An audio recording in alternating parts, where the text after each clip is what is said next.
Frontier League fans, my name is Dave from the Frontier League Journal. I hope you're doing well. And this is another installment of Game Talk. Game Talk, where we talk about the recent performances of one player in general and just about the games. Some games are more entertaining, they're just different, something weird happens, and we are here to talk about that. So today we are with Windy City catcher Rob Calabrese. How are you, my friend? Good, not bad. Not bad at all. Do we say Calabrese? You could say it like that. You could say Calabrese. I don't mind. Okay. Everyone says Calabrese though, where I'm from. So. Okay. Where are you from? Staten Island, New York. Oh, okay, perfect. You're playing this year in Windy City. You were last year in Evansville. You had a great year last year, man, and you're starting off on the right foot this year. What do you think? What do you attribute your success to? I worked really hard this offseason, just trying to figure out what I got to do to be ready when we came here, and we came here in spring training. I always start off and I struggle early because I just got to get my timing down. And I did a lot of my struggles early, and I did it during spring training, and I give a lot of credit to Brian and Kev because they stayed with me. They kept on giving me at bats so I can get my rhythm.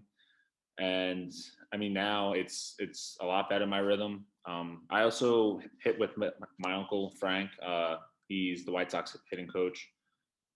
So he was able to help me out a little bit too, and just give me some advice. And between Brian, Kevin, then my uncle, it's been an easy path for me so far. So I got to give them a lot of credit for everything.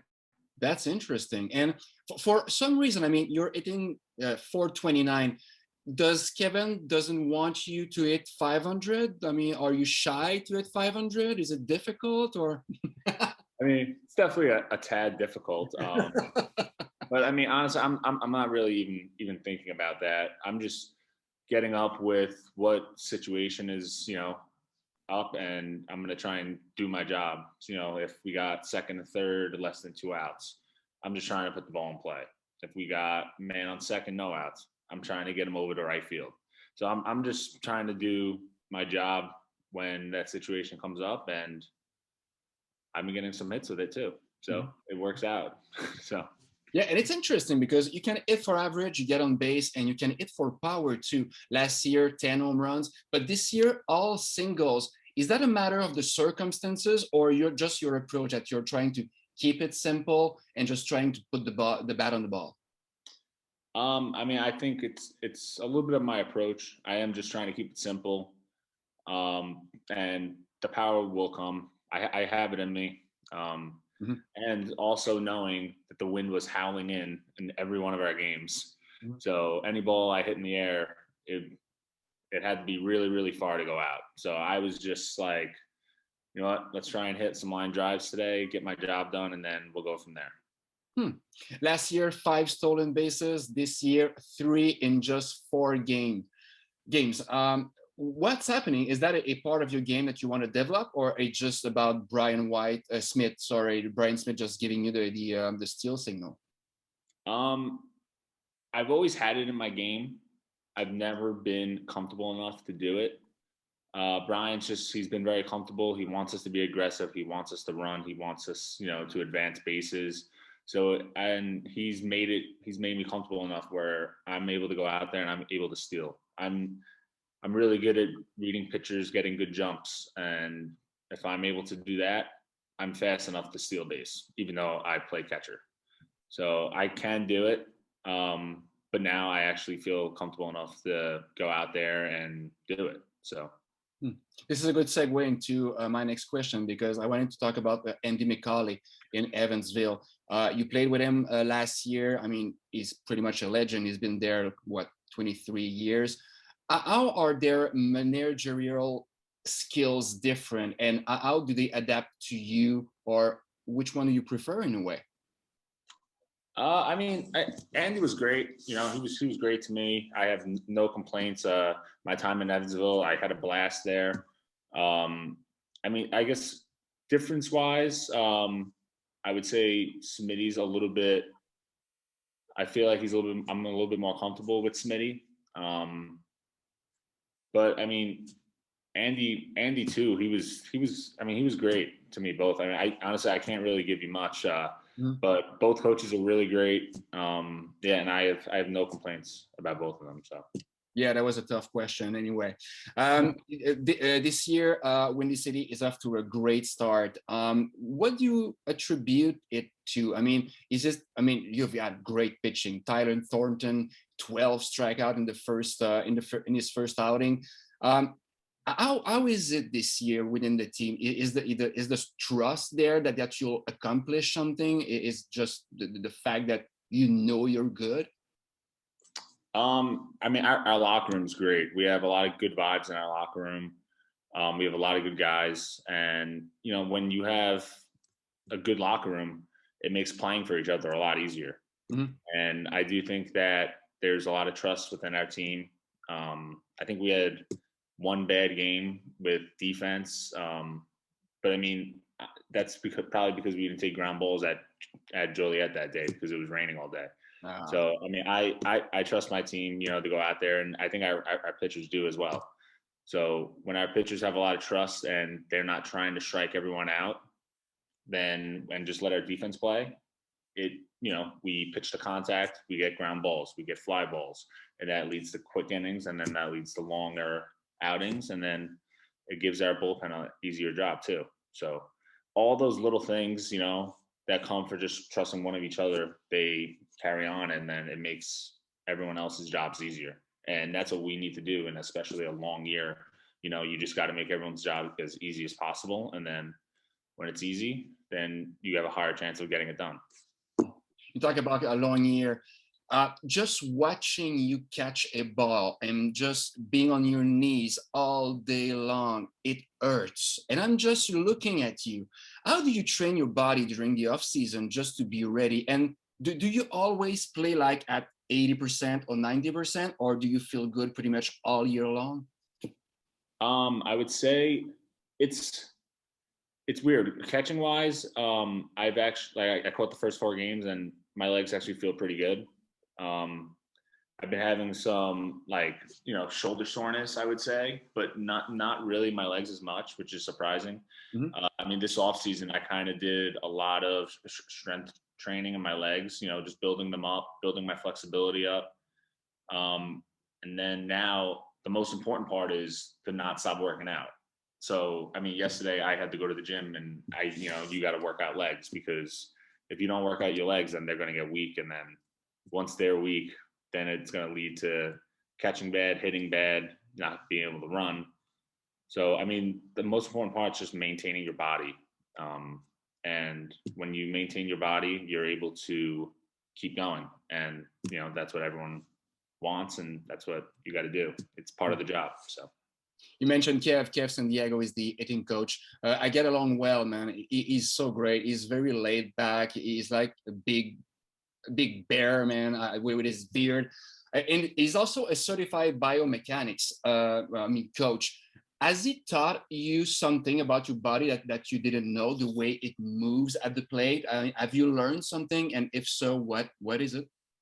So me with Kevin, I mean, we've talked more about the mental side of the game.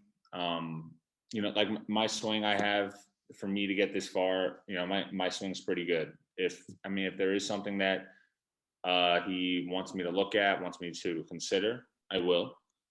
But I mean, right now for this part of the season, we've just been talking about the mental side of the game, what we want to do mentally, what we want to do when we're up at bat, what are we thinking, what's our approach, all stuff like this. So, I mean, from right now, that's what me and Kevin have talked about.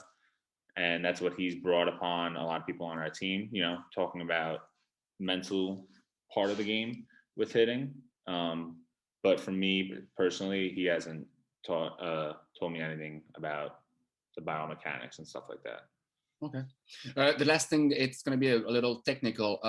We see this new trend of catchers putting one of their knees down even when there's somebody on the bases and even when there's nobody. So it makes, for me, it seems like it makes it more complicated for you just to block some balls because you become maybe less agile. Then again, I'm a moron. So please explain to me just the process of why is it good or not for you?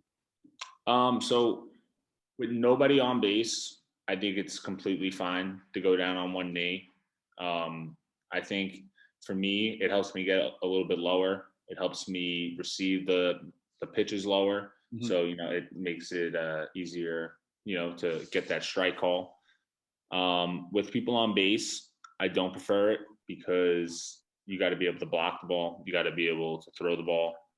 And the only situation that I would do it is if I really need a low pitch and I'm showing my pitcher I need that pitch. So I'll do it in that situation, but it won't be like a situation where they could steal or there's 2 strikes. Mm-hmm.